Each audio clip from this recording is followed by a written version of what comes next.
Buen día, profesor. Nuestra exposición dará a conocer la importancia del derecho societario en nuestro país y de esta organización jurídica que involucra la expansión de una empresa. ¿Ya? Como lo vimos en el primer trabajo, tenemos el caso de Renato, que vive en Panguipulli y es un lonco mapuche, ¿cierto? Y que tiene un emprendimiento que consiste en el cultivo de una variedad de hortalizas basado en sustentabilidad. ¿Ya? Renato necesita postular a este programa Corfo y para esto se une con Margarita y Francisco, bien digo, que se dedican a actividades de cultivo sustentable.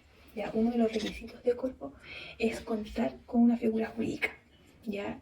Esta figura jurídica es una organización jurídica formal que significa que es el orden oficial de una empresa. ¿Ya? Recoge el conjunto de normas, estructuras y procedimientos mediante los cuales se determina con base en objetivos preestablecidos, ¿cierto? Y las actividades a realizar y quiénes las harán. Ya, esta estructura es importante ya que es parte esencial de la organización formal que consiste en especificar cuál será la estructura formal de una empresa, ya que la misma servirá para determinar quién ejerce la titularidad y delimitar las áreas que la compondrán, ¿cierto?, en instituir las cadenas de mando y responsabilidades que se emplearán en tal empresa. Es decir, marca los parámetros que sostendrán esta entidad. ¿Ya? Al momento de establecer este modelo organizativo, es importante concebir con un organigrama que se dote de sentido y orden de plantilla laboral, ¿cierto?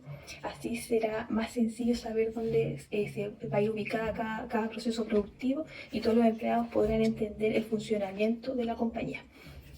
Los elementos esenciales de este estatuto social son los nombres y apellidos y el domicilio de los socios, ¿cierto? El capital que introduce cada uno de ellos, los negocios sobre los cuales versa el giro societario, ¿cierto?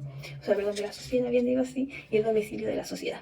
Ya en cuanto al caso Huertos como tal y la estructura societaria en nuestro país, hay que distinguir cuál es la que más asemeja al emprendimiento de Renato, Francisco y Margarita. ¿Ya? Tenemos la sociedad anónima. Vamos a ver sus características, sus requisitos y sus ventajas y desventajas.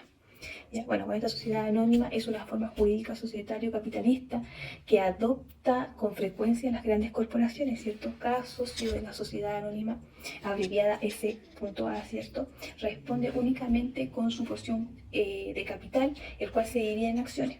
Ya la sociedad anónima es un tipo de sociedad mercantil donde su capital social está dividido en acciones. A eso se refiere. Y los socios que forman esta sociedad son los dueños de estas acciones que proporcionan la inversión que se realiza. Ya la transmisión está sujeta a unas regulaciones exigentes, ¿cierto?, y retractivas. Los requisitos de esta constitución, la ley sociedad anónima recoge los requerimientos que deben cumplir aquellas sociedades que deseen adoptar esta forma, ¿cierto? Y su constitución se realizará mediante escritura pública, según el Código de Comercio, y debe ser inscrita en el registro mercantil, con su nombre, ¿cierto?, su razón social, seguido de la sigla SA. También debe recoger los siguientes puntos: datos completos de los otorgantes, expresión de la voluntad de los otorgantes de fundar esta sociedad anónima, la cuantía aproximada de los gastos de esta constitución y la redacción de los estatutos. Datos completos de los administradores también. Previamente a su inscripción al registro mercantil, se establece la responsabilidad solidaria de los socios que se hayan celebrado algún acto o contrato en el nombre de la sociedad, y la responsabilidad jurídica recaerá sobre los socios fundadores de la SA. Como dijimos previamente, los accionistas de esta sociedad anónima solamente responden ante terceros por la cantidad de sus acciones y nunca con sus bienes personales. La ventaja que tiene esta SA, sociedad anónima: la empresa se mantiene aún después de la muerte de algunos socios, las acciones pueden adquirir por transferencia o herencia, ¿cierto? Y la responsabilidad de los socios también está limitada a sus aportaciones, ¿ya? Pueden operar en la bolsa también. Algunas de sus ventajas. Y alguna de sus desventajas es que requieren de un capital mínimo para su constitución, requieren de una forma más compleja de organización que incluye una junta de accionistas del año como mínimo, ¿ya? Y tienen mayor cantidad de trámites, procedimientos y requisitos ante la ley. Ya también podemos hablar de la responsabilidad limitada. Ya esta sociedad limitada, cualquier persona natural jurídica puede constituir una sociedad de responsabilidad limitada, incluso los extranjeros que tengan RUT. Siguiendo con la línea de la sociedad de responsabilidad limitada o SRL, tenemos que distinguir entre las ventajas y sus desventajas. Primero, en cuanto a sus ventajas, tenemos que el procedimiento de constitución requiere de menos formalismos que otros tipos de sociedades y que el capital se divide en acciones y se rige por el estatuto social, que en este caso no viene muy bien. Además, no son obligatorios los libros de sesiones ni de junta de accionistas como los serían en la sociedad anónima. Aparte de todo esto, los accionistas son libres de vender o ceder sus derechos a quien ellos estimen conveniente sin preguntarle a los demás miembros de la junta en sí. Tiene la limitación de responsabilidad al monto aportado o al valor de las acciones y permite la incorporación de accionistas de forma muy sencilla. En cuanto a sus desventajas, podemos decir que la libertad de acción en este tipo de sociedades se presta para incurrir en problemas de orden administrativo. Además, en este tipo de sociedades no se puede cotizar en bolsa, la cual es una limitación muy grande para aquellos que quieren cotizar en bolsa en las sociedades. Pasando a otro punto, cualquier persona natural o jurídica puede constituir una sociedad de responsabilidad limitada, incluso los extranjeros que cuentan con RUT y una residencia definitiva en este caso. Es en este contexto que nos encontramos con las EIRL, o sea, Empresa Individual de Responsabilidad Limitada, que como su nombre lo indica, es una empresa de responsabilidad limitada que cuenta con un solo miembro, el cual utiliza su nombre o el nombre ficticio del cual se va a tratar la empresa para poder abordar en sí lo que esta empresa va a hacer o en qué va a consistir. En cuanto a sus ventajas, podemos encontrar que no necesitas conseguir otro socio para obtener o poner el límite de la responsabilidad de las deudas por la gestión comercial. En las EIRL, tú separas tu patrimonio del patrimonio de la empresa. Además de eso, la base imponible para las personas jurídicas es más baja que para las personas naturales y además no existe un capital mínimo para confeccionar o crear este tipo de sociedades, por lo cual está muy bien para la gente que no cuenta con tantos recursos, por así decirlo. En cuanto a sus desventajas, podemos decir que en términos tributarios, por aplicarse las mismas reglas que la sociedad de responsabilidad limitada, la EIRL se convierte en agente retenedor de tributos o impuestos de los contribuyentes que le prestan servicios. Otra desventaja podría ser que existen perjuicios y penas por el hecho de otorgar contratos simulados entre el creador de la EIRL y esta. Por último, podemos decir que hay una desventaja en cuanto a solicitar la apertura de una cuenta corriente o pedir un préstamo a algún banco por parte de las EIRL. Luego de visualizar los diversos tipos de sociedades que existen, sus ventajas y desventajas, vamos a analizar el caso que hoy nos concierne. Renato vive en Panguipulli y es un lonco mapuche. Tiene un emprendimiento sustentable de cultivo de hortalizas que respeta el vínculo cultural entre su comunidad y la tierra. Para postular a un programa de Corfo, necesita una figura jurídica formal. Una organización jurídica formal es el orden oficial de una empresa u organismo que recoge el conjunto de normas, estructuras y procedimientos mediante los cuales se determinan, con base en objetivos preestablecidos, las actividades a realizar y quiénes las harán. En cuanto a la estructura societaria en Chile, hay diversos tipos de estructuras empresariales que se pueden utilizar. Algunas de las estructuras más comunes son la sociedad anónima, la de responsabilidad limitada y la empresa individual de responsabilidad limitada. En los tipos de sociedades que acabo de nombrar, partamos por la sociedad anónima.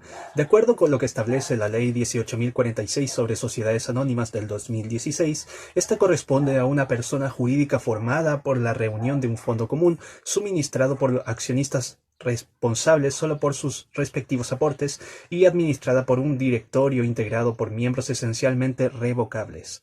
La sociedad anónima es siempre mercantil, aun cuando se forme para la realización de negocios de carácter civil.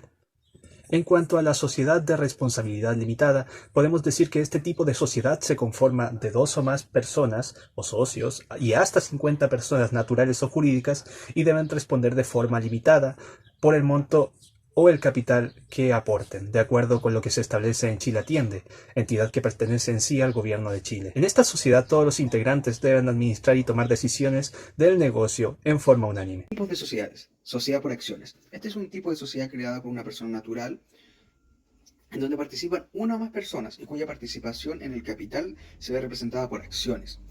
Una de las virtudes de la sociedad por acciones es la gran flexibilidad de su estructura de negocio, puesto que permite la entrada de otros accionistas. También existe la empresa individual de responsabilidad limitada. En este caso, cualquier persona natural o jurídica puede generar este tipo de empresa sin socios. Esto permite que los dueños puedan tomar decisiones autónomas sin consultar a otros socios, que por supuesto no existen, ya que no existen en este sentido. De acuerdo a lo que establece la ley en Chile, se atiende a la razón de la empresa de sociedad limitada debe tener un patrimonio distinto de quien la crea o funda. Es decir, puede ser cualquier persona natural o jurídica que cree una empresa de responsabilidad limitada debe tener un patrimonio distinto del de la empresa en sí misma. Por ello, la responsabilidad es limitada, a diferencia de la sociedad en comandita o la sociedad colectiva comercial. La sociedad en comandita es un tipo de sociedad que se conforma por dos o más socios denominados comandatarios, quienes solo aportan el capital y responden por sus aportes. Los gestores se encargan de administrar y responder por la sociedad. La diferencia entre la sociedad colectiva, que mencionaré ahora, con la sociedad limitada es que en la sociedad colectiva, los dueños de esta sociedad, quienes la fundan, responden con su patrimonio. Por el contrario, en la responsabilidad limitada, tanto la empresa como los socios tienen un patrimonio distinto. Bueno, la sociedad colectiva es un tipo de sociedad que exige la existencia de al menos dos socios. En este contexto, la responsabilidad de los socios es ilimitada, es decir, que responden con su patrimonio personal. De la misma manera y forma, aunque las responsabilidades no son limitadas, todos los socios, de manera colectiva, deben aprobar o desaprobar la entrada de un nuevo socio.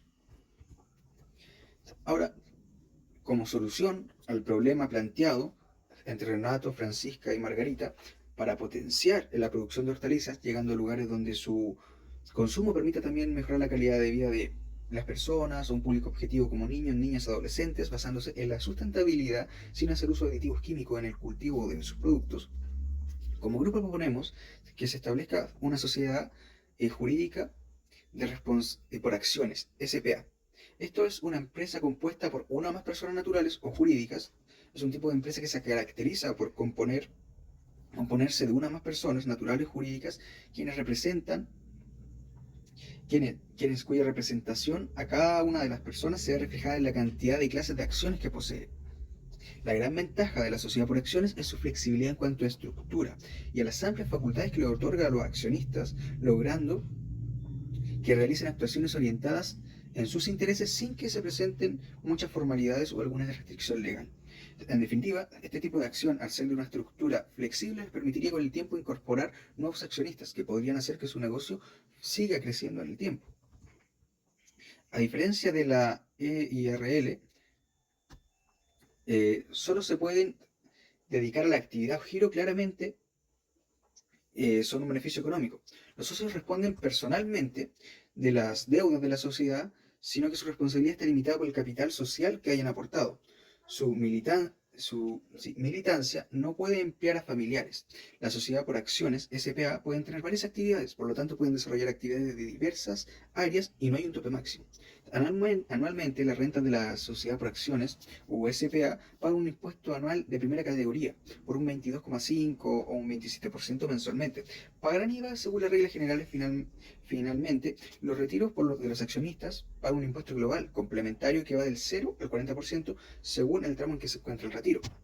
Si se tributa en una sociedad por acciones, SPA, los socios accionistas o comuneros con domicilio o residencia en Chile pagan un impuesto global con una tasa progresiva entre el 0 y el 35%. La ley 20.190, más conocida como Mercado de Capitales 2, introdujo como modificación la ley de sociedades anónimas, un nuevo tipo de sociedad llamado sociedades por acciones, SPA, que permite que los socios con mayor flexibilidad, tengan una mayor flexibilidad para crear y administrar una nueva sociedad. La sociedad por acciones puede ser administrada por una o más personas, que puede denominarse administradores. También pueden ser administradas por un directorio o un gerente que sea designado al estatuto social o por la junta de accionistas. Ahora, en cuanto al valor de una empresa de sociedad por acciones limitadas en Chile, para poder constituirse legalmente, debe redactarse una escritura pública. Los valores aproximados suelen ir entre los 150.000 a 300.000 pesos. El valor de la firma debe depender de la notaría a los cuales vayan, pero los valores pueden ir desde los 50.000 hasta los 80.000 e incluso más. En definitiva, como grupo recomendamos una sociedad por acciones de responsabilidad limitada, puesto que su estructura es flexible y podrá permitir en el tiempo una proyección con más socios, pudiendo hacer que este emprendimiento crezca. También la recomendamos por el hecho de que su forma de constituirse es relativamente sencilla y no es de un costo muy alto. Y sin más que decir, nos despedimos. Hasta pronto.